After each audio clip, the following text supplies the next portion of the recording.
Imagine this. It's 1944. The world is still burning from the Second World War. Inside the Mount Washington Hotel at Bretton Woods, 44 nations gather around a single question: who will control the future of global money?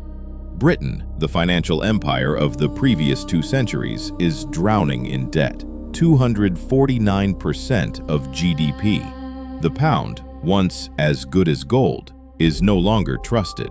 And so, something rare happens, something history shows only once every few generations. Global reserve currency status is passed from one empire to another. The torch moves from the British pound to the United States dollar. But this wasn't a one-time event. It was part of a repeating rhythm, a 500-year cycle that every reserve currency before the dollar went through.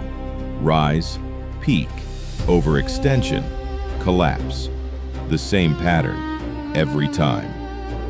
To see where the dollar stands today, we need to uncover the 5 centuries that led to this moment. 1. Portugal, the Age of Discovery, 1540 to 1530s. Portugal created the first true global currency by mastering navigation. New sea routes around Africa transformed Lisbon into the center of world trade. The Portuguese real ruled for about 80 years. Then came the familiar downfall, overstretch, competition, internal crisis, and finally absorption by Spain in 1580. 2. Spain, the Silver Empire, 1530s to 1640s. Spain's power exploded with the discovery of the world's richest silver mountain in Potosi. For more than a century, the Spanish pieces of 8 became the world's default currency. Even the young United States used it. But massive silver inflows triggered uncontrollable inflation. Spain defaulted again and again. Debt crushed the empire, and the silver era faded. 3. The Netherlands, birth of modern finance, 1640s to 1720s. Amsterdam became the Wall Street of the 17th century. The Dutch invented central banking, stock exchanges, and international payment systems. The guilder dominated global trade, until war with Britain, the collapse of the Dutch East India Company, and crippling military expenses dragged the Netherlands from global power back to regional status. 4. Britain, the industrial superpower, 1720s to 1944. For more than 200 years, the British pound reigned supreme. London financed the world. The British Empire ruled a quarter of the earth. But 2 world wars destroyed that stability. By 1945, Britain's debt reached 270% of GDP. And so, in that room at Bretton Woods, the dollar replaced the pound. The rise, 1944 to 1971. The Bretton Woods system anchored global money to the US dollar and the dollar to gold. America emerged from the war with unmatched industrial strength. The dollar became the world's trust anchor. The shift to petrodollar, 1970s to 2000s. When the gold window closed in 1971, the dollar should have collapsed. Instead, the US struck a deal with Saudi Arabia. Price your oil in dollars, and we will protect you militarily. By 1975, all OPEC members agreed.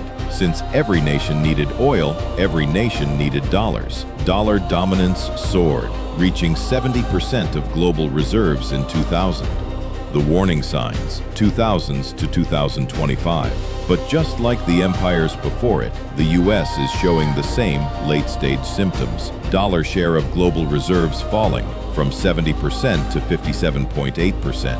Foreign demand for US treasuries shrinking from over 50% during the 2008 crisis to 30% today. BRICS expansion, 10 full members plus 13 partner nations building alternative payment systems. BRICS bridge CBDC network evolving to bypass the dollar entirely. MEV-Dezit, $36.4 trillion total, 124% of GDP. Global military overextension, 900 bases in 130 countries. These are the same red flags that appeared before every currency transition over the past 5 centuries. And then comes the most striking number. Average lifespan of a reserve currency, 95 years. The US dollar, currently at 81. The timeline is getting close.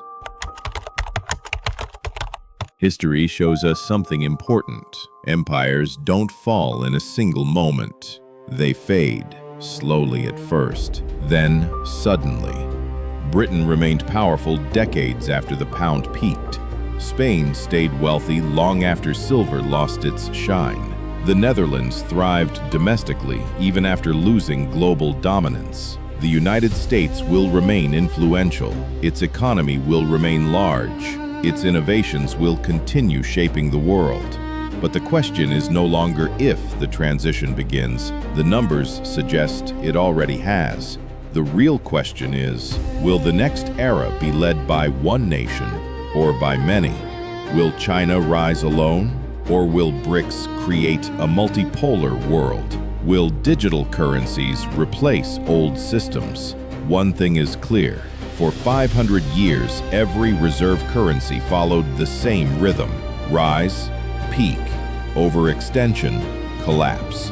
The dollar is now deep into stage 3, and if history continues to rhyme, we may be witnessing the opening chapter of a new global financial era.